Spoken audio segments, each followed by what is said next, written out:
Raoul, bonjour. Bonjour René Soglo. Voilà, avec vous, on parle dans la rubrique environnementale Pieds sur terre des meilleures techniques de production de la mangue. Nous sommes en pleine saison d'abord.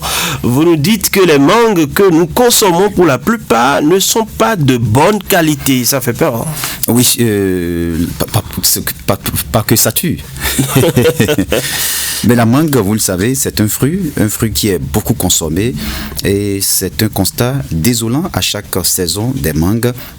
Les mangues sont vite cueillies alors qu'elles n'ont pas encore atteint leur maturation. Les mangues, avant d'être consommées, doivent parvenir justement à la maturation, ce qui n'est pas souvent le cas. Les femmes qui s'adonnent à l'activité de vente de mangues veulent se faire rapidement d'argent et pour ne pas trop attendre, elles forcent alors la maturation de ce fruit par des techniques et qui ne sont pas recommandées.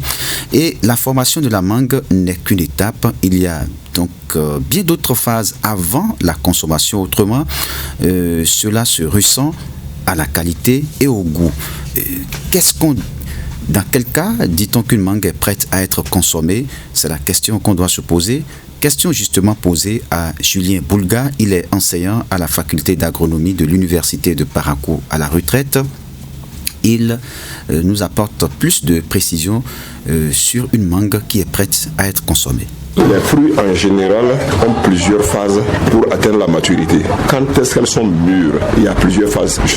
Parce que on peut se faire de l'argent en saison de production de mangue. Les cueilles, quand elles ne sont pas mûres, elles ne sont pas prêtes pour être consommées. Elles sont déjà formées, mais elles ne sont pas matures. Sinon, la phase de maturité qui est conseillée, il y a des processus physiologiques et biochimiques qui se passent même autour de l'arbre quand les mangues se forment, les fruits se forment généralement. Il y a une substance qu'on appelle l'éthylène même qui se développe et c'est ça qui favorise la maturité des mangues. Bien après la formation, la grosseur, tout ce qui est là, mais elles ne sont pas prêtes pour être consommées. Mais qu'elles sont constatées, les gens vont les cueillir dans les plantations d'autres, ils les cueillent là où ils trouvent les mangues pour aller les vendre et peu de temps après vous constatez que le goût n'y est pas. Le vrai problème se situe là. Donc il faut les cueillir quand elles sont presque prêtes et à cette phase-là, pour la conservation, le transport, il peut avoir encore jusqu'à une semaine et avant que la semaine finisse pendant la phase de transport là, elles peuvent être consommées.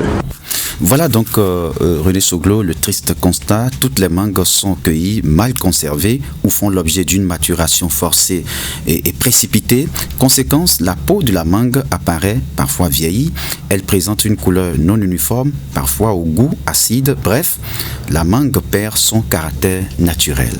Voilà. Et comment faire pour avoir une bonne production de mangue? Oui, outre les aspects précités, et bien d'autres facteurs entrent en ligne de compte si l'on veut avoir une bonne production de la mangue. Il y a des zones appropriées pour chaque culture et le rendement en dépend.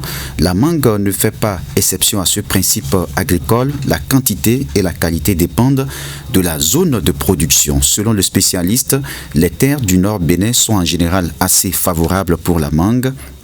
Le sud du Bénin n'est pas trop favorable à la mangue, à l'exception de certaines communes comme Serrouet, qui est favorable à la mangue et quelques autres localités. Mais le nord possède justement des terres favorables à ce fruit.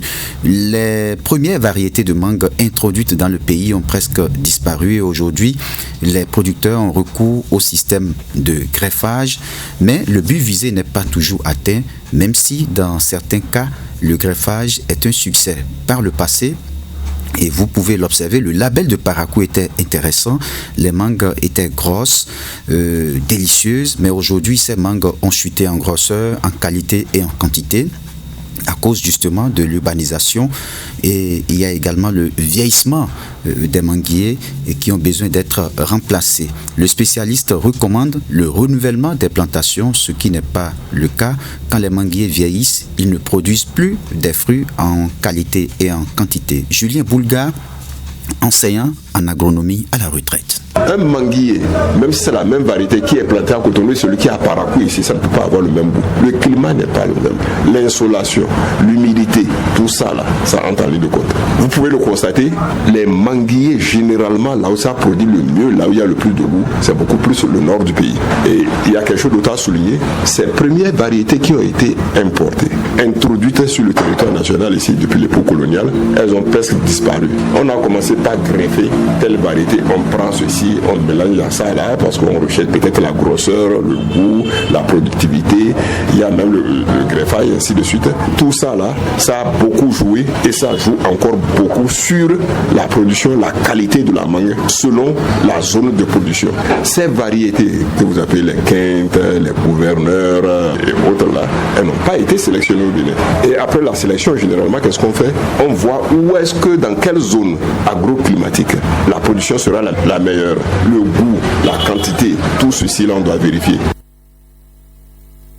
Raoul-Steve Gounoukan, nous devons faire de la mangue une filière, vous nous dites. Oui, on doit faire de la mangue une filière. La chose est possible, mais pour faire de la mangue une filière, cela nécessite une réorganisation totale. Il faut revoir les techniques de production de la mangue, le choix des variétés, le renouvellement des plantations, l'entretien. On peut aussi en faire un jus, pourquoi pas, de sorte à éviter les pertes. En réalité, à chaque saison des mangues, vous l'aurez remarqué, ce n'est qu'une infime quantité que nous consommons. Le reste pourri est jeté à la poubelle. On peut faire des concentrés de jus de mangue. On l'avait fait par le passé à Natitengu, il y a longtemps, sous l'ex-préfet de la province de l'Atakura, Aboulaye Issa.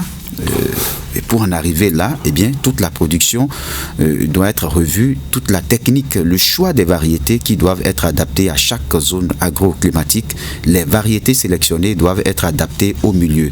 Mais je rappelle que le renouvellement d'une plantation ne se fait pas au même moment, il se fait progressivement, c'est-à-dire par bande. Vous ne pouvez pas, parce qu'on parle de renouvellement, détruire toute la plantation et revoir, non.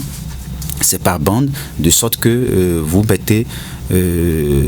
implantez la nouvelle plantation et l'autre, vous la détruisez progressivement. Je crois que c'est ce qui est conseillé par les spécialistes. Et voilà, nous allons maintenant marquer la pause. Merci à vous, Raoul-Steve Gounoukan. Apportez désormais votre contribution